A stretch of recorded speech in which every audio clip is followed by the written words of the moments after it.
ஹாய்ப்பா, எல்லோரும் எப்படி இருக்கீங்க? இங்கே பாருங்கள், துவைக்கிற துணி இவ்வளோ துணி கிடக்கு. 2 நாள் உடம்பு சரியில்லை, படுத்துட்டேன். இங்கே பாரு எவ்வளோ துணி. தனித்தனியாக துவைக்கணும், அது மிஷினில் போடணும். அது கையில் துவைக்கிற துணி. இவ்வளோ துணி மடினா என்ன பண்ணுறா பாருங்கள். இங்கே துவைச்ச துணியை கீழே போட்டு வச்சுருக்கா. என்ன கோபிக்கா பண்ணுற? என்ன பண்ணிகிட்ருக்க? சாக்லேட் சாப்பிட்றியா? இதெல்லாம் குழந்தைங்க சாப்பிட்றதுடி.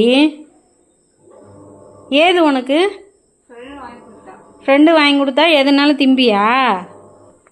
எங்கே சோபா கிடக்கிற கடையை பாருங்க, எவ்வளோ அழுக்கா, எதுவுமே தட்டி போடல, ஒன்றும் உடம்பு முடியல. எல்லாம் வீடே கந்தர குளமாக கிடக்குது. துணியை தானே உன்னை மடிக்க சொன்னேன். துவைச்ச துணி எப்படி கீழே போட்டு வச்சிருக்க? அப்புறம் எங்கே போட்டு மடிப்பேன்? சோஃபாவில் போட்டு மடிக்க வேண்டியதானே?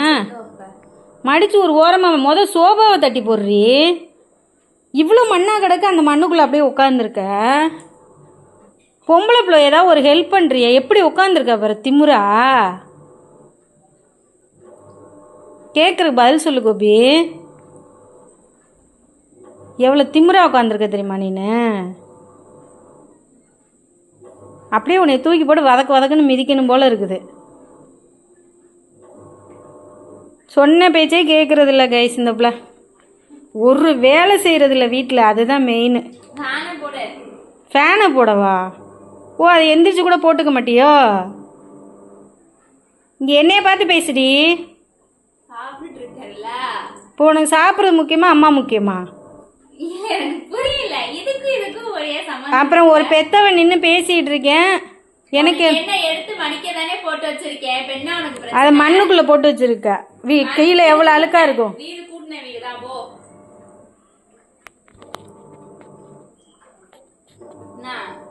போ, நல்லா மாமியா கேப்பா, நல்லா புள்ள வளர்த்து வச்சிருக்கடி அப்படி.